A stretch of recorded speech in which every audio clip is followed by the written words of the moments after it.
Howdy. Welcome back to Dion Talk. Choosing your real estate agent. How do you do it? If this is your first time to my channel, my goal is to help the average person reach financial independence in 10 years or less, even if you're not starting from the best position. My focus is on buy and hold real estate. I started as a single parent, $89,000 in bad debt that I didn't know about until the divorce, and only making $17 an hour. It took 8 years to become completely financially free, make work optional, and get rid of all that bad debt. When it comes to real estate investing, the first steps are usually pretty close to the same for most of us. Learn how to save, try to increase your income, get your credit score up above 740 if you can for the best rates. Talk to a lender to find out how much you can qualify for because that helps you narrow down your search. But when it comes to picking a real estate agent, this can have a huge impact on our chance for success. Sometimes a new investor will say things like, I don't need to pick a real estate agent, I'm just going to become one myself. For some people, this may be a good option, but for me and for a lot of other people, it's probably the worst option. This video here explains why I am not a real estate agent. One of the main takeaways from that video is that I'm buying investments and not another job. And if you want to be your own real estate agent, that's another job. And if it's not a job to you, that means you're doing it very part-time. And think about this. Would you hire an agent that is extremely part-time? If you wouldn't, then why would you hire yourself that way?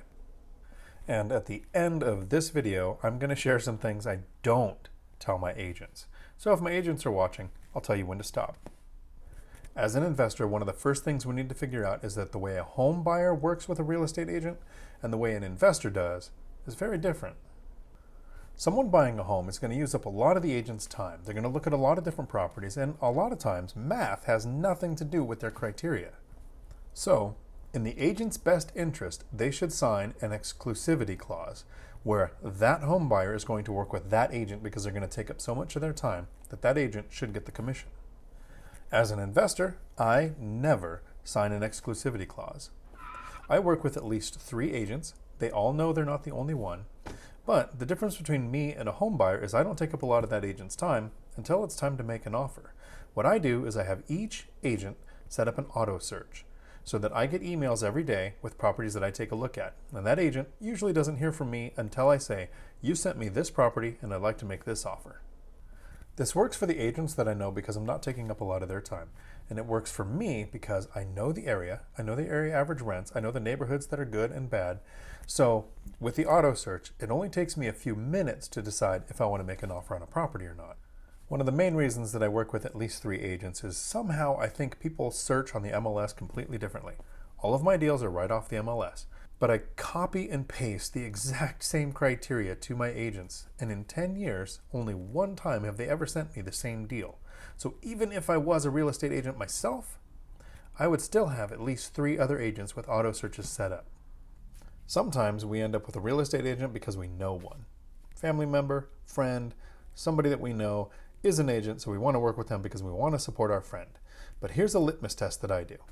If you took that person and you put them in a room full of other real estate agents and you didn't know them, and you asked them all of the questions that I'm going to cover in this video, would you still pick them as your agent? One of the questions that I like to lead with when I'm talking to a new agent is finding out if they are a full-time or a part-time agent. When buying a home, it's usually okay to work with a part-time agent because you're not in too big of a rush. But as an investor, one of the things that helps me get my offers accepted is speed. I like to get that offer in minutes when that property hits the MLS. So for me, it's very important that an agent is available 24 hours a day. And if a part-time agent has a full-time job, they might not be available when I need them. Then I also like to find out how long somebody's been an agent. If you're familiar with the 10,000 hour rule, it means that somebody needs to put 10,000 hours into something to get it mastered. This doesn't mean that I only work with people who've been in the business for at least 10,000 hours. It just means that the shorter amount of time a person's been an agent, the more I'm going to test their knowledge. One of the reasons that I don't really care if somebody's been in the industry for many, many, many years is that a large percentage of real estate agents never own an investment property. That's a statistic that blows my mind. When I'm choosing an agent, one of the things that I look out for is I don't want to be that agent's only client. One train of thought is, well, that person has a lot of free time so they could focus on me. But in reality, If that agent's only possible commission check this month can be from a sale with me, that agent might not always have my best interest at heart, and they might be talking me into a deal that's not really the best one for me. I also like to find out what area the real estate agent knows. And I don't mean areas of real estate, I mean actual physical locations. Does this agent know the good and bad parts of town? What areas have they done most of their deals in? And this is really important if you're investing at a distance. So one of the things I would do if I was investing in another state is I would ask that agent that I was talking to what were the good and bad parts of town, and then I would contact a property manager, say that I'm thinking about having rentals in that town, because you are, and ask that property manager which areas to avoid, because it's good to have a second source of that information, and that will tell you how much that agent actually knows about the area. And if you're investing at a distance in another state, here's a fun one to try to work around. Some agents don't want people moving to their area. They want to protect their neighborhoods. And if people are moving out of California and New York and Seattle and they're flooding into that town, you might run into an agent that puts roadblocks in your way. I grew up in Southern California, in the high desert. I really wanted to get out of the desert. Joined the Marine Corps, and one of the reasons why was it was going to get me out of the desert. And I was stationed in 29 Palms, in Saudi Arabia, and Kuwait, and everywhere that's just dirt. So when I got out of the military, I looked at the whole country, and I moved to Washington, because it rains a lot here. And one of the jokes here in Washington is most of us are from California. We just want to be the last ones. And when I left California, my goal was to never go back. I even told my mom if she wants me at her funeral, she was going to have to come to Washington to die. And someday, I may go back for a visit. But not today. So if you're talking to an agent in another state, try to figure out if that's how they feel. And if it is, find another agent. This next one's a little bit different, so hopefully I can explain it clearly enough for you to understand.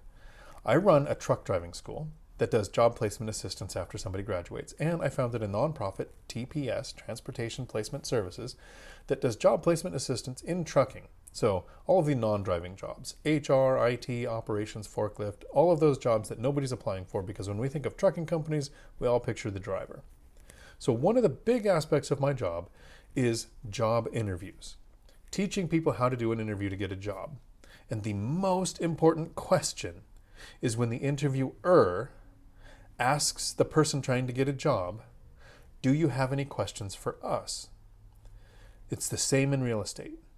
To learn the most about the agent, ask them the question, do you have any questions for me?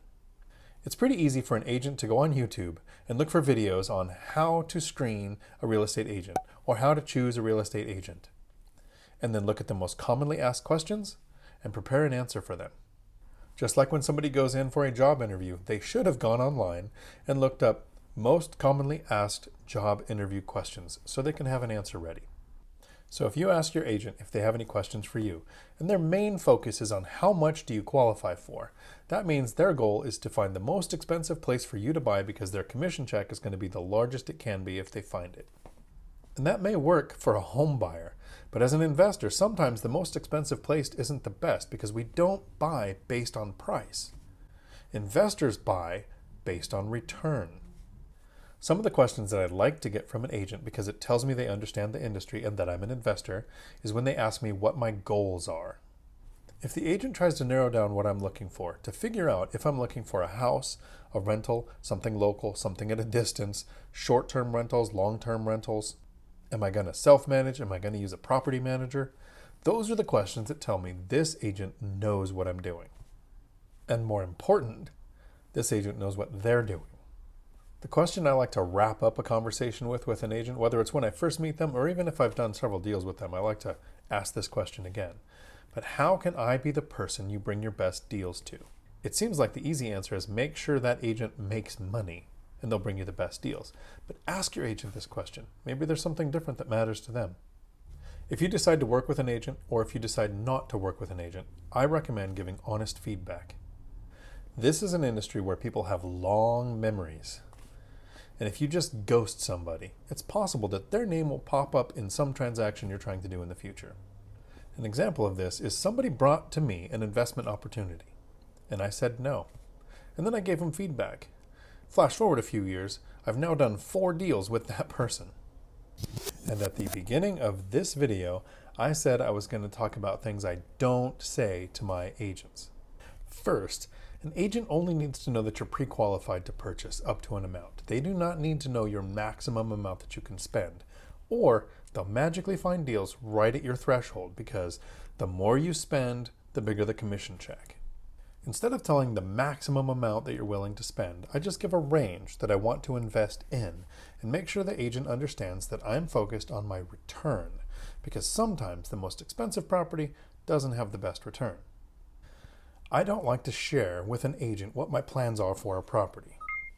I purchased this fourplex. Each unit is 1,200 square feet with 2 bedrooms and 2 bathrooms. There is a 3rd bedroom in each one of these units, I just haven't built them yet. And if I shared this with an agent, it's entirely possible that they might see the cash cow that this could really be and take it out from under me. One of the things I also always avoid is letting an agent know how much I really want a property. Because when it comes to negotiating, the person with walk-away ability has the power. And I find that an agent that thinks I'm already at the maximum I think I want to spend for a property, and that I'm willing to walk away if I don't get the concessions that I'm asking for in the negotiations, that agent is more likely to fight for the things I'm asking for. And just as a bonus, something that you definitely don't want to share with a buyer if you're ever selling a house, is that if you are in the middle of a 1031 exchange, because that gives all of the power to the buyer, because a 1031 exchange has a strict timeline.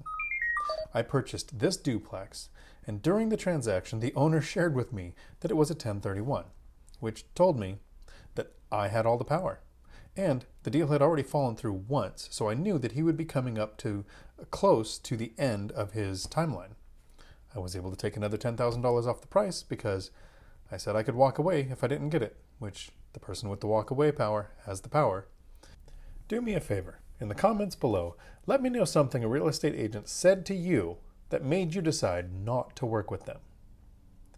Until my next video, thanks for coming to my Dion Talk. We're sorry, the number you have dialed is not in service at this time.